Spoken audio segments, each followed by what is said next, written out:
du Kivu, c'est que il y a une très mauvaise définition des minorités.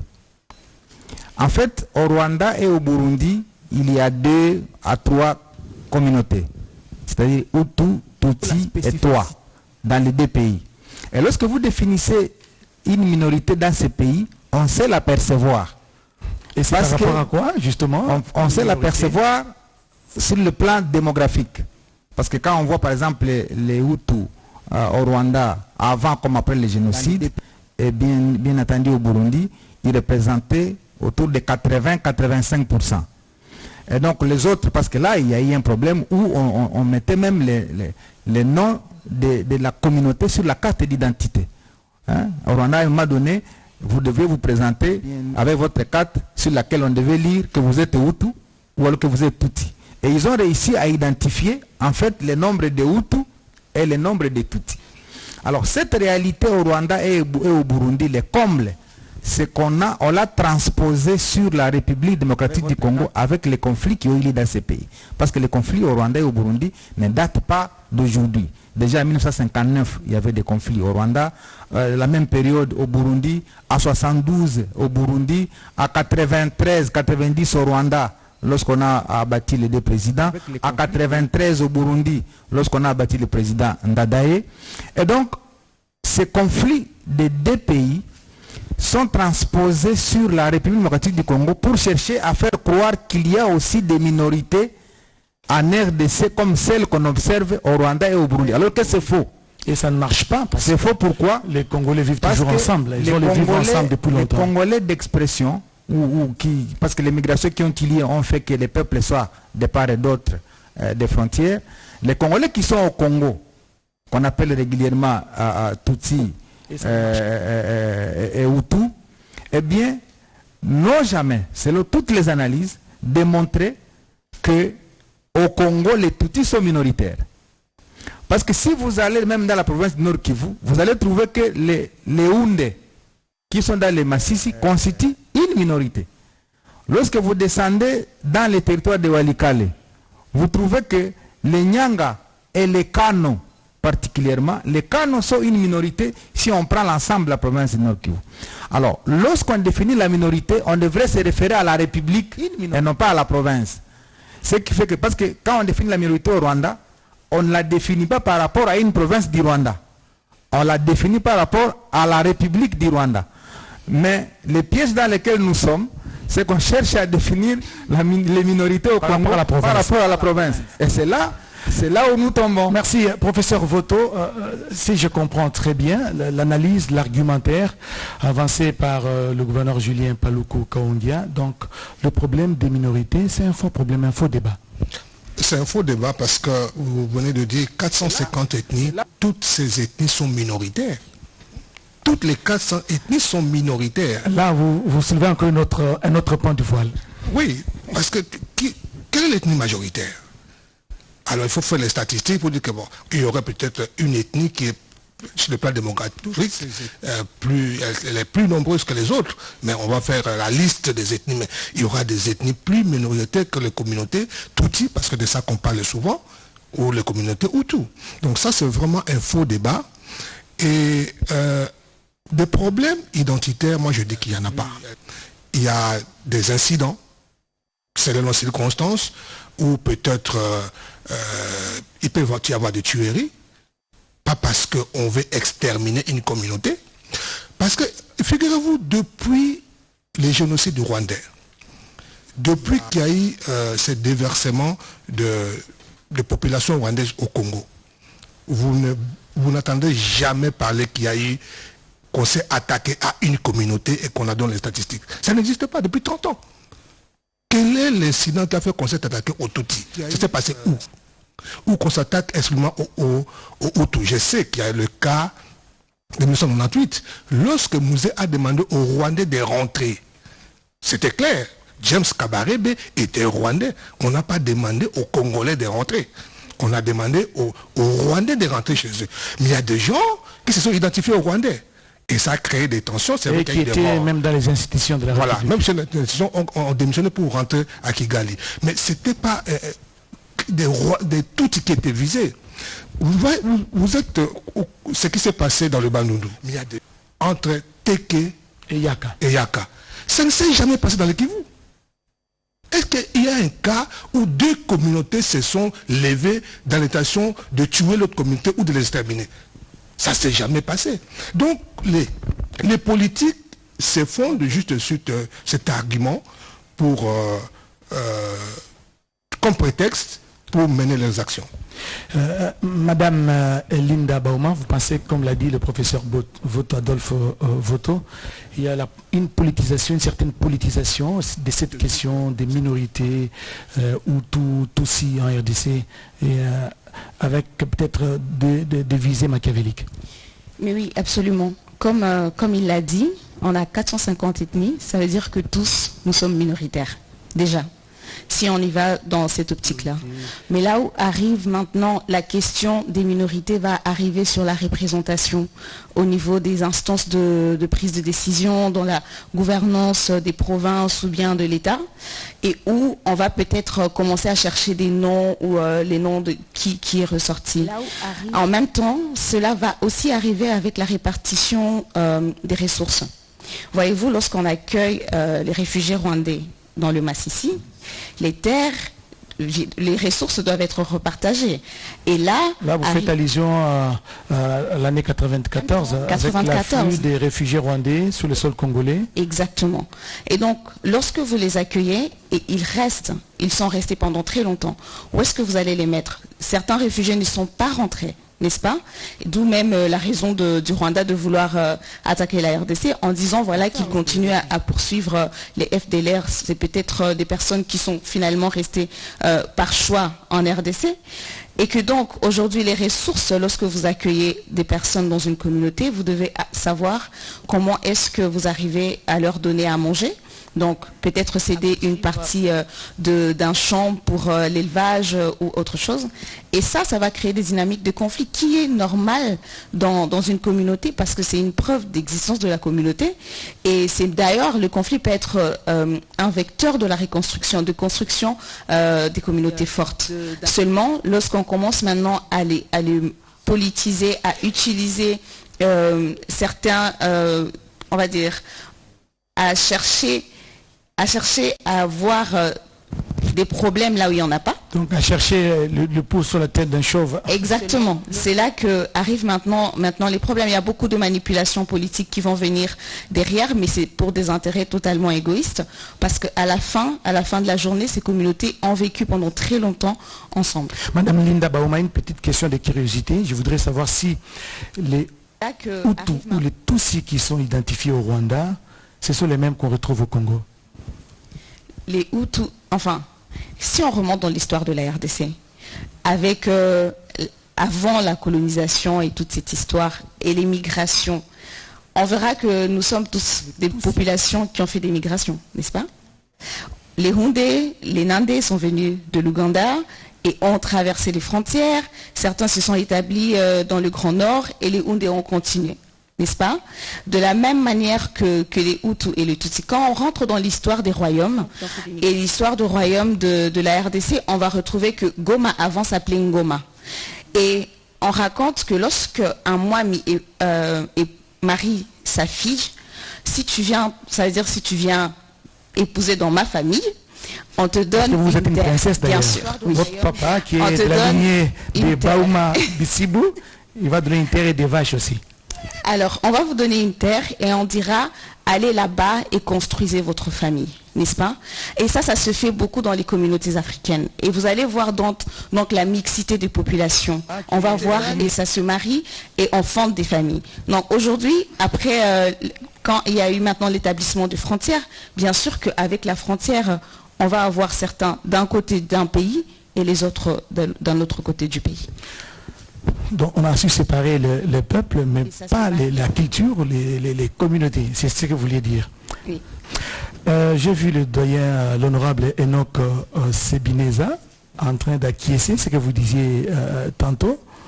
Donc le peuple ou les communautés qui se trouvent dans telle ou telle autre région, elles sont à ces endroits-là par le fait de la migration, c'est ça?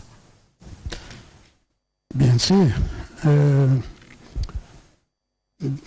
on a dit, partout au monde, les peuples sont issus des migrations. Et le Congo n'a pas échappé. Je ne sais pas si je peux directement continuer sur les deux questions que vous avez posées aux co-débatteurs ici. Sur la question des minorités, sur la question... Si vous voulez rapprocher les micros, voilà, nous voulons entendre votre... Parce que vous dites est très important. Je ne sais pas si... Mais là, c'est bon, maintenant.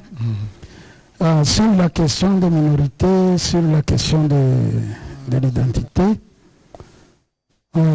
c'est à la fois oui et non. Moi, je considère que dans notre pays ici, on a créé des minorités qui n'existaient pas. On les a créées. On les a créées. Donc il y a la politisation de la question, c'est ça. Je vais m'expliquer. On a créé des minorités et je répète, comme les autres, le ministre Julien l'a dit, je pense au Nord Kivu, mais surtout le Sud Kivu, d'où je suis originaire, que je maîtrise. En réalité, on n'a jamais eu de conflits de communautés.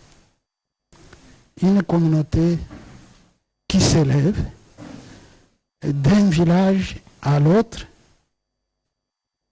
qui attaque une autre communauté. Ça n'a jamais été au Sud Kivu. Des conflits de communautés. Mais la politique a créé autre chose. La minorité qui a été créée par la politique, je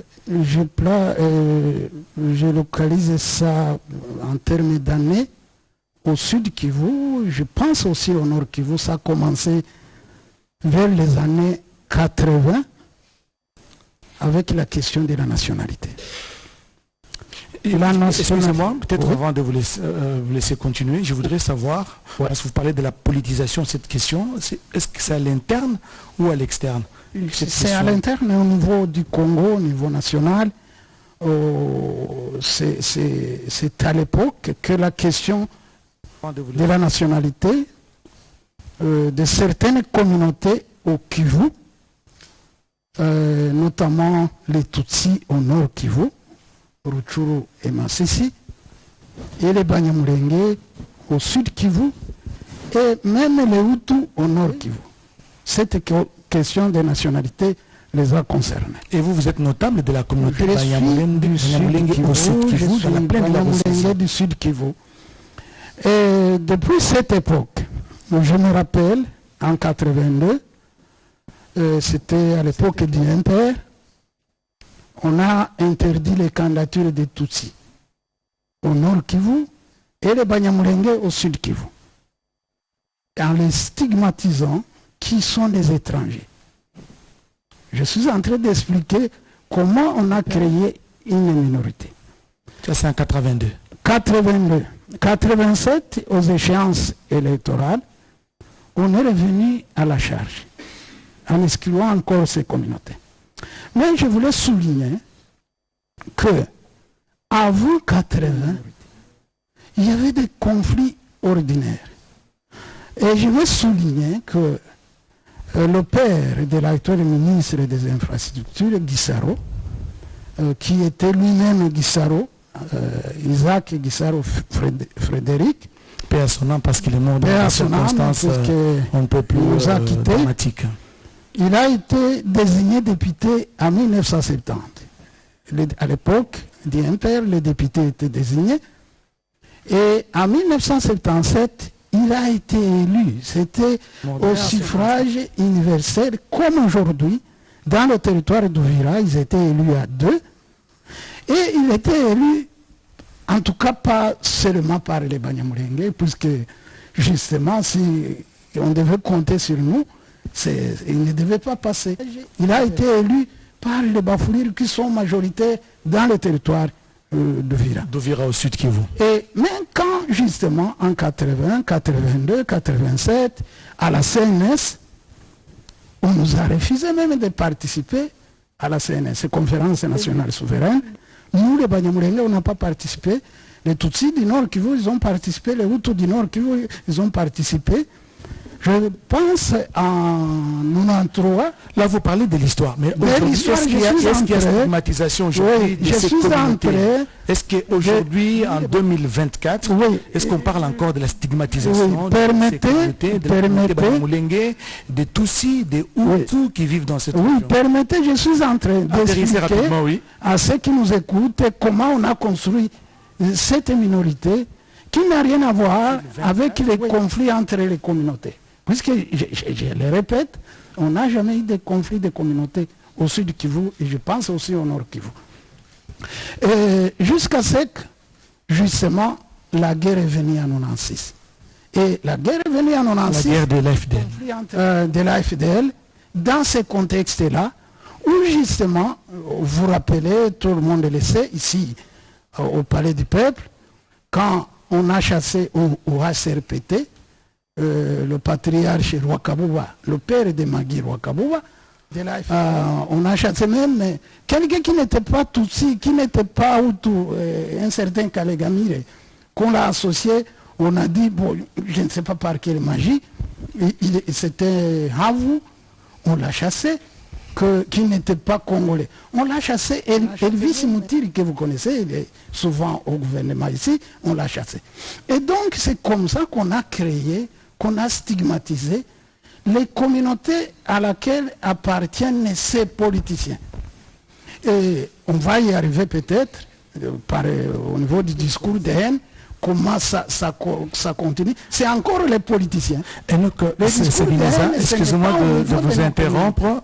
Je ne suis pas contre, vous êtes libre, ce sont vos opinions, c'est votre point de vue.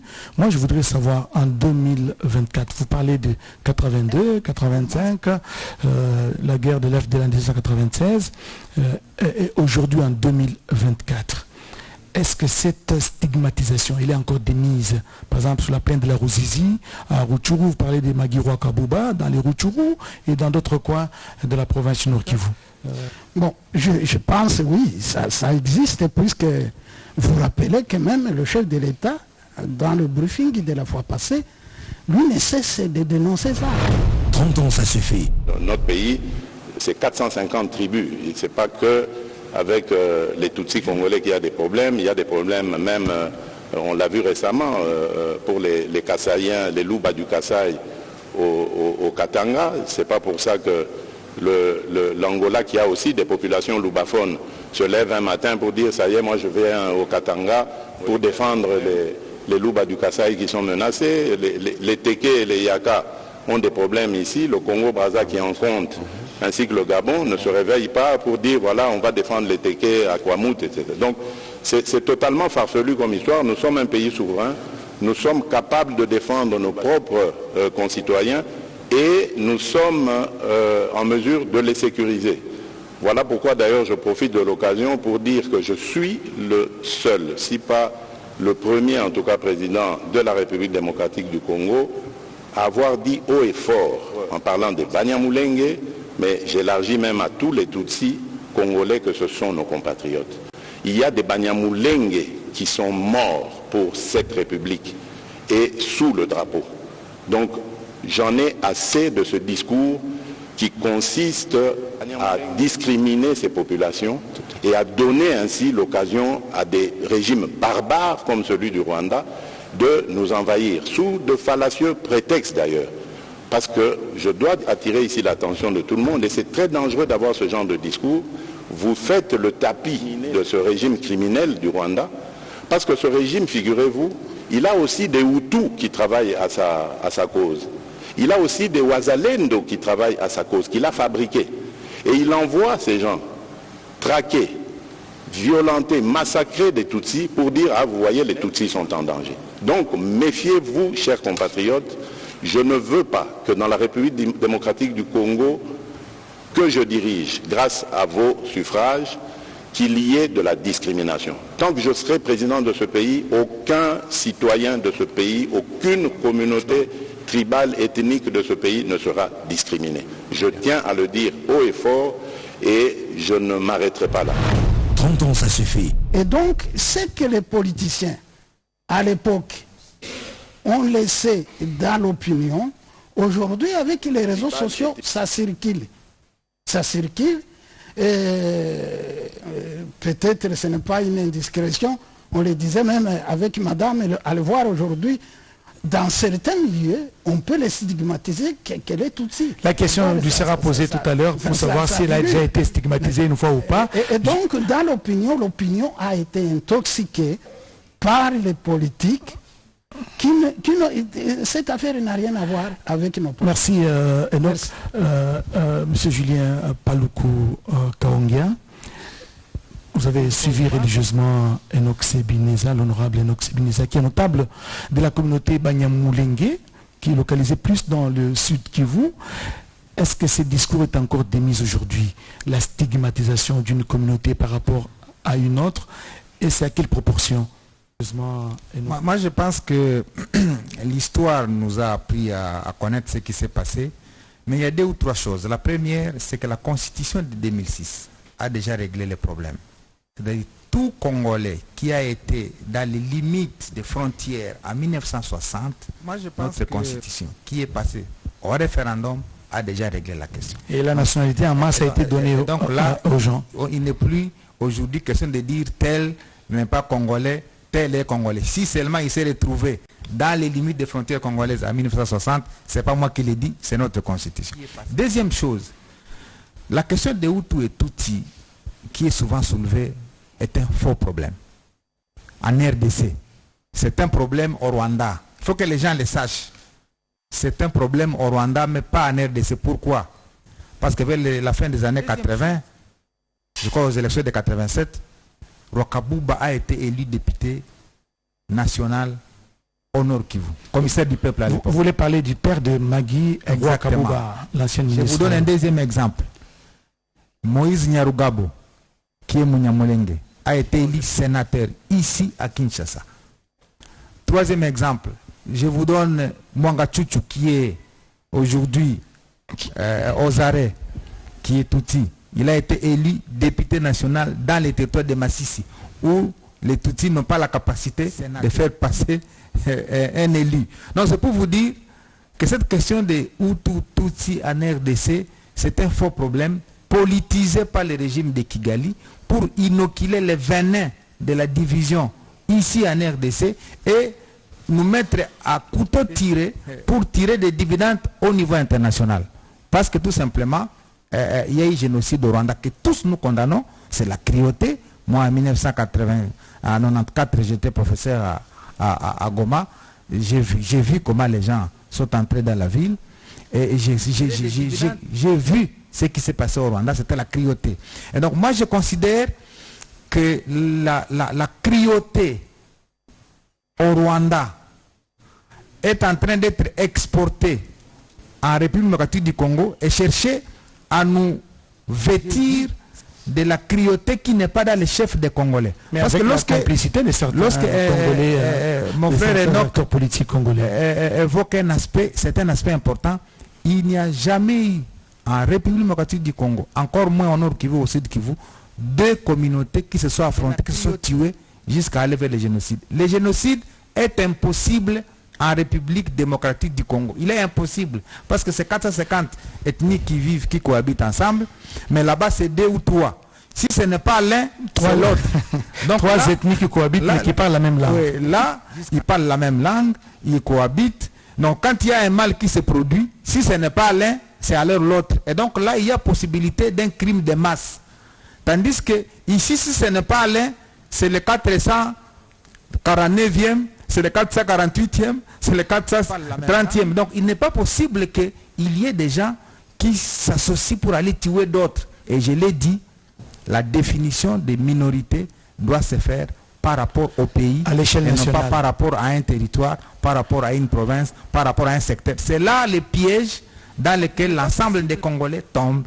Merci, je l'ai bien démontré par les quelques têtes qui se sont fait élire là où ils n'ont même pas d'électeurs, mais parce qu'au Congo, on élit les intelligences, on élit les gens qui savent bien défendre les intérêts. On ne voit même pas les faciès des gens quand on fait les élections. Sinon, certains peuples ne seraient pas représentés dans les assemblées électives. Puisque vous parlez des faciès, à ma gauche, il y a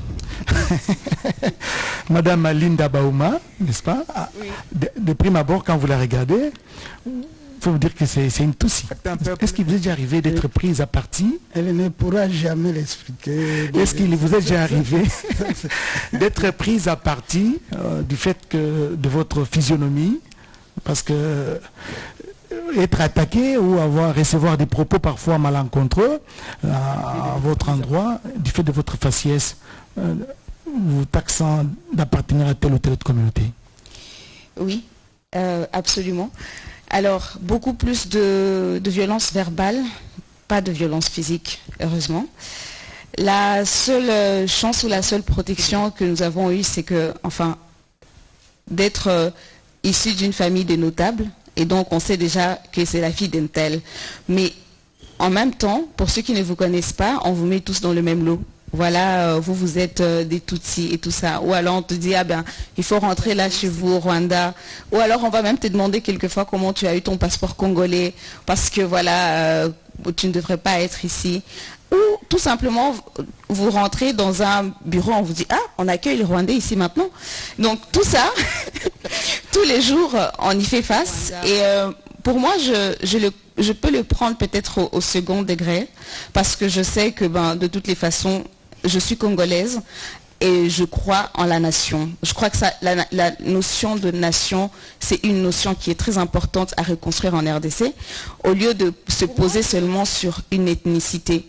Nous avons tous le même passeport, et lorsqu'on rencontre tous les autres Congolais à l'étranger, il y a des grandes communautés des Congolais qui ne voient pas le territoire duquel vous venez, ou de 450 ethnies d'où vous venez. Non, seulement nous sommes tous du passeport congolais, nous sommes tous du sang congolais.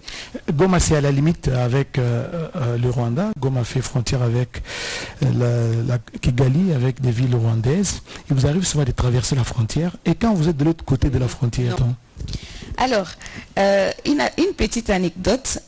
Vous savez, le trafic économique et même individuel entre le Rwanda et le Congo et Goma, Goma et Gisenyi, il est vraiment énorme. Plusieurs personnes, certaines personnes vont vivre à Gisenyi, d'autres vont venir, voilà. Mais voilà, exactement. Et donc, bien sûr qu'on va aller souvent au Rwanda. Et je me rappelle une fois, je devais prendre, à l'époque, les vols internationaux n'arrivaient pas directement à Goma. On devait aller directement sur Kigali. Et quand tu arrives à l'aéroport, on me dit, ah, Baouma. Et puis il me regarde, il regarde mon passeport. Baouma.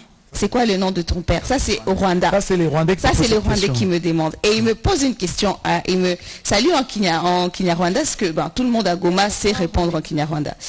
Et donc, je lui réponds. Il me demande une deuxième question. Je lui dis, je n'entends pas. Il me dit, ah, c'est quoi le nom de ta mère? Je dis, ma mère, elle est d'où? Je lui dis, elle est de Walikale. Il me dit, non, il faut me dire la vérité. Où est-ce que vous avez trouvé ce passeport? Je lui dis, je suis congolaise. Ils me disent, non, vous n'êtes pas congolaise. Et ça m'est arrivé plusieurs fois. À Kigali, à Gisenyi. On vous considère comme étant une Tutsi. Oui, oui, absolument. Si je marche dans la rue, je leur dis, oui, oui. On ne va pas savoir que je suis congolaise ou pas. Voilà, je passe. Mais moi, avec mon long nez ici, moi je suis du sud de la RDC. Et parfois être considéré prise à partie comme... Et ça vous fait quoi quand tout le temps on vous répète cela et on vous stigmatise entre guillemets Pour moi, je suis plus dans une dynamique constructive. Je ne suis pas sur le fait de regarder les populations seulement sur leur faciès. Non. Alors si ici me dit, je dis écoute, de toutes les façons nous sommes tous un même peuple. Nous avons, comme on l'a dit, nous sommes tous issus des migrations, voyez-vous. Et pour moi, je suis plus sur la reconstruction que sur cette stigmatisation. À chaque fois que l'on me lancera cela, c'est une opportunité pour moi de rappeler comment nous devons vivre en communauté, comment le bienfait d'être diversifié, même si on se ressemble, ça veut dire que tu peux me voir, tu penses que je suis des tiens, mais que voilà, nous pouvons nous soutenir autrement que de se faire la guerre. Professeur José Adolphe Voto, pensez-vous que c'est l'arme maintenant utilisée par l'ennemi, le Rwanda, qui est aux manœuvres aujourd'hui aux côtés de M23 pour installer davantage l'hégémonie rwandaise en RDC et continuer à piller les richesses, diviser pour mieux régner? J'ai beaucoup apprécié les témoignages de la princesse. Au Rwanda, elle est identifiée comme une Tutsi, comme une Rwandaise. Au Congo, elle est identifiée comme une Tutsi. Et les Congolais, c'est pas méchanceté. Je rappelle que dans ces pays, les Balouba sont stigmatisés. Les Bangalas sont stigmatisés. On dit, ah vous, vous êtes brutaux, tout ça. Ah vous, vous êtes ceci, vous êtes... Il y a même des termes qui sont utilisés, yo mouyaka. Yo mouyaka, tout ça. Yo mouluba yo, yo moussoïli. Oui, mais c'est pas... Et elle a dit, c'est pas juste qu'en venir à vous agresser. Non. Mais ça existe pour toutes les communautés. Mais les politiques, pas seulement à Kigali, même les politiques au Congo, ils récupèrent ça et ils en font un fonds de commerce. On a dit ici, et je suis heureux que Enoch dise ici, qu'au Kivu même, il n'y a pas de communautés qui se rentrent dedans. C'est ça la réalité. Il n'y a pas d'affrontement. Mais les politiques, même les politiques tutsi congolais, au lieu de se définir comme des Congolais en pas à part entière, ils se définissent comme des Congolais entièrement à part. Le concept de minorité, ce n'est pas un concept congolais. On l'a répété ici. C'est un concept rwandais. C'est au Rwanda qu'il y a des communautés. Alors, quand les Tutsis se retrouvent au Congo, qu'on leur pointe du doigt, toi tu es Tutsi, hein? Il dit non, moi je suis minorité. Non, il n'y a pas de minorité. D'où vient le terme minorité au Congo? Ça n'a pas de sens.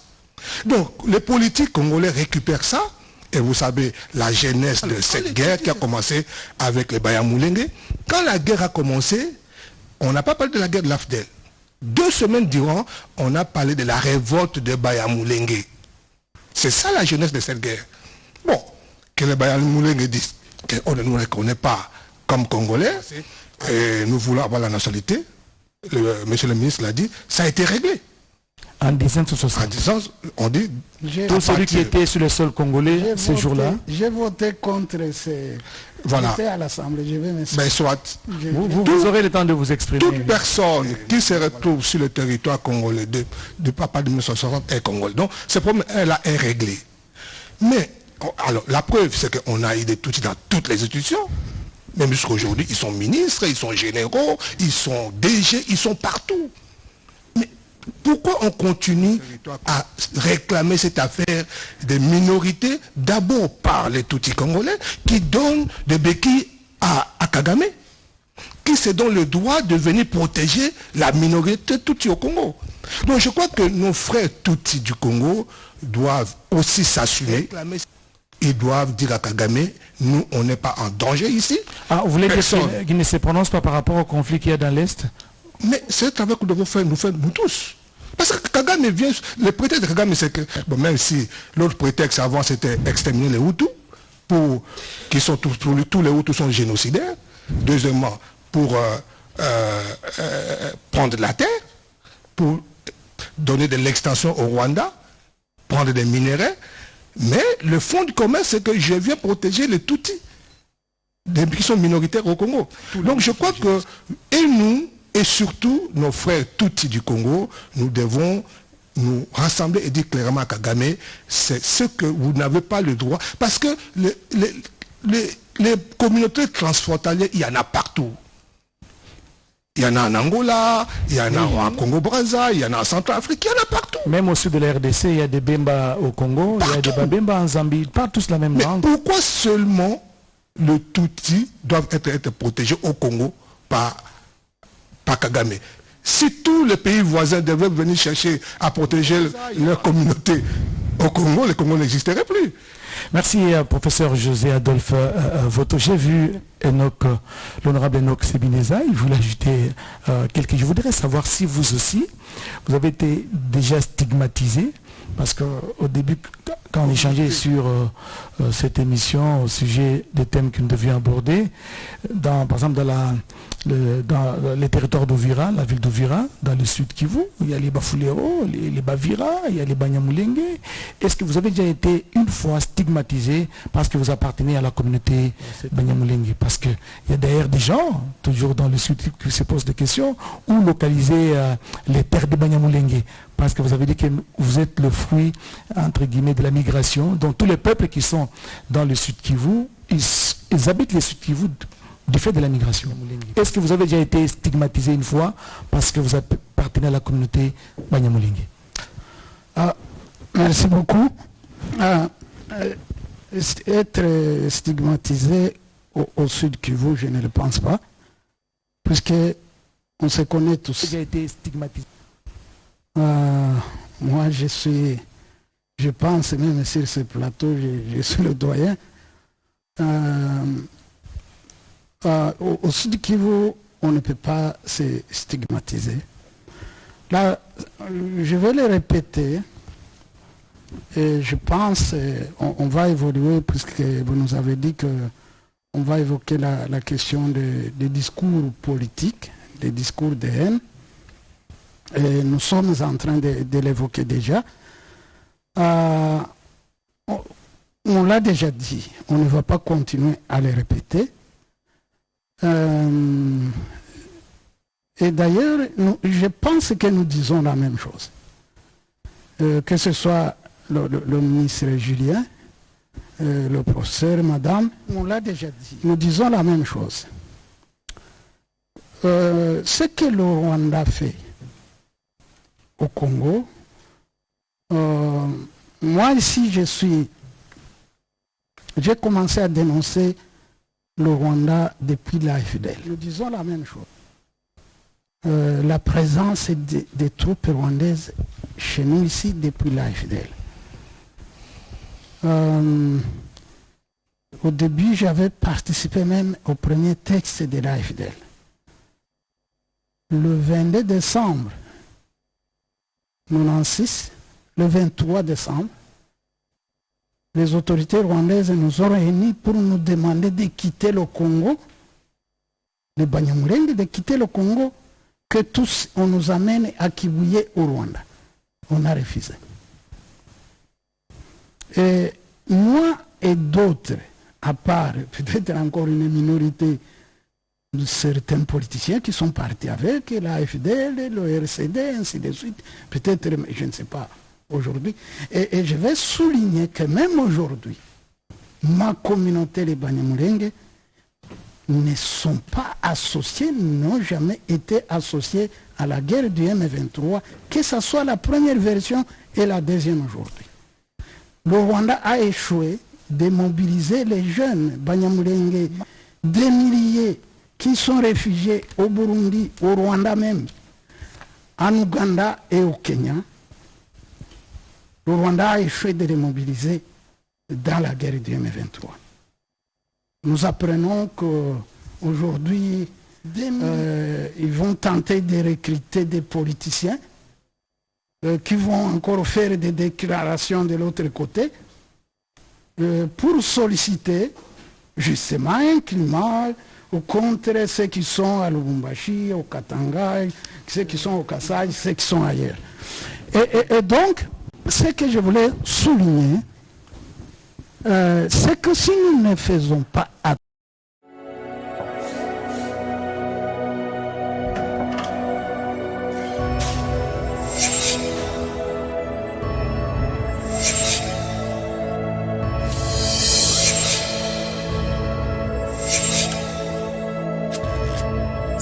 Abonnez-vous sur Pifo Télévision, vous informer sur notre devoir.